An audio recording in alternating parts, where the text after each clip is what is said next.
Alcara Water Solution for hot water problems. Contact 9399906356. నమస్తే, welcome to y dreams. నేను మీ Madhuri. TDP Janasena పొత్తులతో వెళ్తామని చెప్తున్నారు. అయితే ఈ మధ్య వినిపిస్తున్న మాట ఏంటంటే వీళ్ళిద్దరి మధ్య ఉండే ప్రేమాభిమానాలు ఇప్పుడు అంతగా కనిపించట్లేదు. వాళ్ళ మధ్య కొంచెం గ్యాప్ వచ్చింది. ఈ దత్తపుత్రుడు కాస్త కొంచెం యాంటీగా తయారవుతున్నారు అనే వాదనలు అయితే వినిపిస్తున్నాయి. అసలు ఏం జరుగుతుంది? మనతో పాటు ఉన్నారు విజయబాబు గారు, పొలిటికల్ అనలిస్ట్. ఆయన అడిగి తెలుసుకుందాం. నమస్తే సార్. సార్, టీడీపీ జనసేనాని దగ్గర అక్కడికి జైలుకి వెళ్ళి మరి బాబు గారితో ములాఖత్ అంటూ వెళ్ళి మిలాఖత్ అయ్యి జనసేన టీడీపీ రెండు కలిసి ఎలక్షన్స్ కి వెళ్ళబోతున్నాయని చెప్పిన ప్రేమ ఇప్పుడు కనిపించట్లేదు అంటున్నారు. అసలు ఏం జరుగుతుందా రెండు పార్టీల మధ్య? అసలు వాళ్ళ మధ్య ఎప్పుడూ ప్రేమ లేదు. ఆ మాటకు వస్తే ఇప్పుడు కూడా మీరు గత ప్రసంగాలు కనుక తీసుకున్నట్లయితే గతంలో పవన్ కళ్యాణ్ చంద్రబాబు నాయుడు గారికి సపోర్ట్ ఇచ్చిన మాట వాస్తవం. ఆ తర్వాత కాలంలో ఇద్దరిని కూడా చెడామడా తిట్టినటువంటి ప్రసంగాలు కూడా ఇప్పటికీ కూడా వీడియోస్ కింద యూట్యూబ్ లో వైరల్ అవుతున్నాయి, చూడొచ్చు అవి కూడా. మరి తదనంతర కాలం మళ్ళీ కలిశారు. ఏంటి కలయిక దేనికి అని అంటే, నేను గతంలో పదే పదే చెప్తూ వచ్చా, మళ్ళీ చెప్తున్నాను. వాళ్ళిద్దరి కలయిక పచ్చి అవకాశవాదం, కడుపులో కత్తులు పెట్టుకుని కౌగులించుకునేటువంటి వ్యవహారం తప్ప వాళ్ళ మధ్య ప్రేమ కానీ అనురాగం కానీ అలాంటిది ఏమీ లేదు. ఐక్యత అనేటువంటిది అంతకంటే లేదు. కేవలం అవకాశవాద రాజకీయాలు. ఈ అవకాశవాద రాజకీయాల్లో కొంతమందికి బలం, కొంతమందికి బలహీనత అనేటువంటిది ఉంది. ఉభయులకి కూడా బలహీనతలు ఉన్నాయి.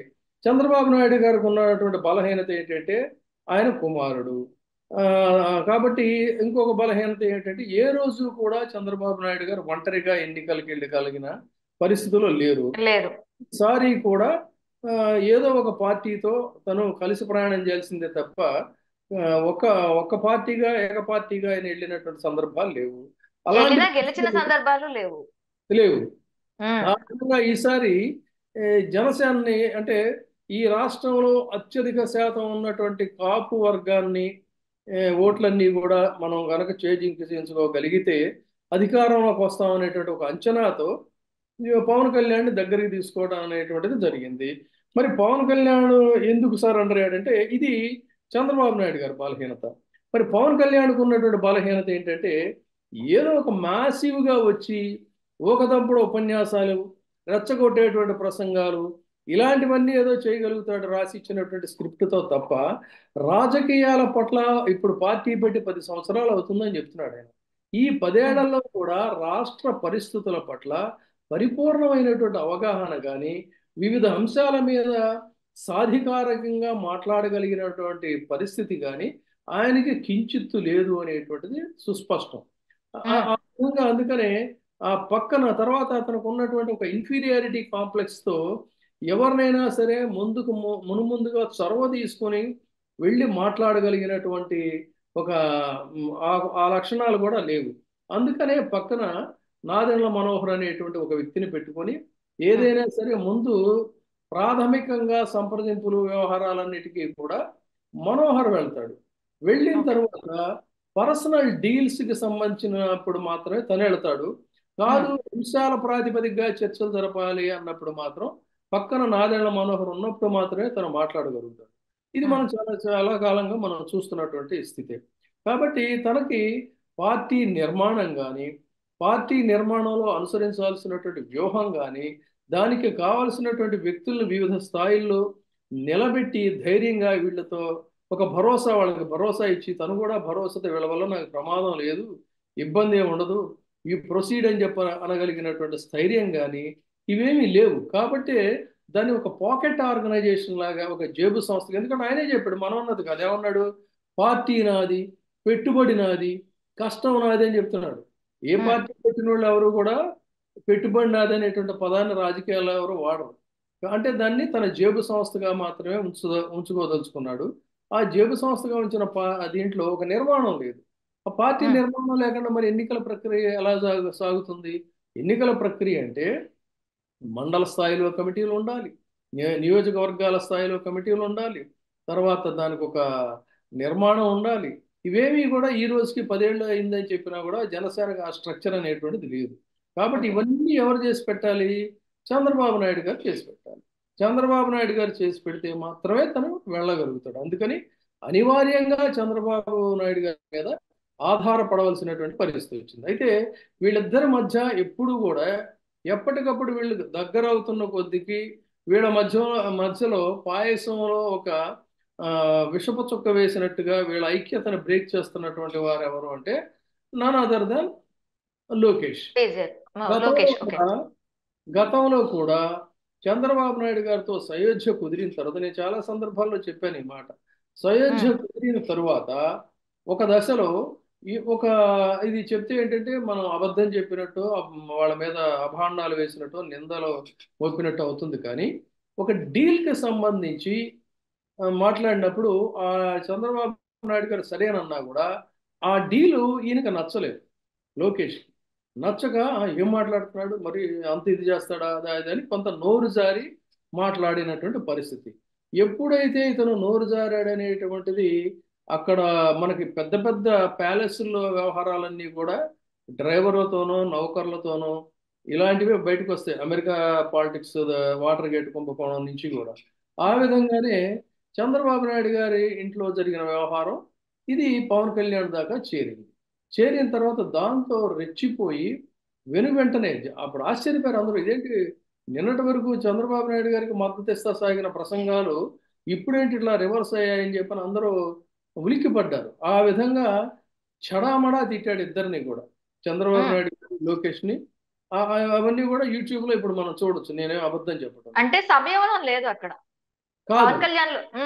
నోరు జారి మాట్లాడిన లోకేష్ నోరు జారి మాట్లాడిన మాటలోకి తీవ్ర ఆగ్రహం అనేటువంటిది తెప్పించింది ఎవరికి? పవన్ కళ్యాణ్. పవన్ కళ్యాణ్. దాంతో వెంటనే గుంటూరు జిల్లాలో మీటింగ్ పెట్టి వాళ్ళని మొత్తం కడిగి పారేశాడు.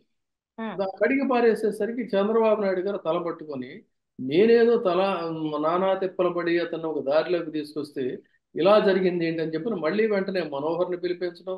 మనోహర్ని పిలిపించిన తర్వాత మనోహర్తో మంతనాలు సాగించి దానికి బలమైనటువంటి ఒక నమ్మకం కుదిరేటువంటి విధంగా మన ఒక దీంట్లో టెంపుల్లో ఏదో ఒక కార్యక్రమం ఉంది అని చెప్పని లింగమనేని వారి యొక్క దేవాలయం, వెంకటేశ్వర స్వామి దేవాలయానికి ఏదో పూజల కోసం వెళ్ళినట్టుగా అటు చంద్రబాబు నాయుడు గారు ఇటు మన పవన్ కళ్యాణ్ ఇద్దరిని కూడా పిలిపించి ఆ దేవాలయంలో భగవంతుడి సాక్షిగా పవిత్ర ప్రాంగణంలో ఇద్దరు ఒక అంగీకారానికి వచ్చి ఆ విధంగా ఒక సెట్ చేసుకున్నటువంటి పరిస్థితి. దానికి పార్టీ వెంటనే పవన్ కళ్యాణ్ జనసేన పార్టీ కార్యాలయం నిర్మాణం ఏ భూమిలో జరిగింది, ఆ భూములు ఎవరికి సంబంధించినవి, ఎంత కారు చౌకగా కొన్నారు అనేది మనకు తెలిసినటువంటి అంశాలే. అట్లా ఒక సయోధ్య అనేటువంటిది కుదిరింది ఆ రోజున. తర్వాత ఇటీవల కాలంలో మళ్ళీ ఇదైన తర్వాత తెలుగుదేశం పార్టీలో బలంగా వినిపిస్తున్నది ఏంటంటే మనకి ఇంత పెద్ద వేవ్ ఉంది, ఇంత ట్రెండ్ ఉన్నప్పుడు మనం సీట్లు త్యాగం చేసి తలాతోకాలైనటువంటి పార్టీకి సీట్లు మనం కట్టబెట్టి మనం ప్రచారం చేయటం ఏమిటి అనేటువంటిది తెలుగుదేశం పార్టీలో ఒక వర్గం వారు చేస్తున్నటువంటి వాదన. వీళ్ళు నిత్యం లోకేష్ చెవి కొరుకుతూనే ఉన్నారు.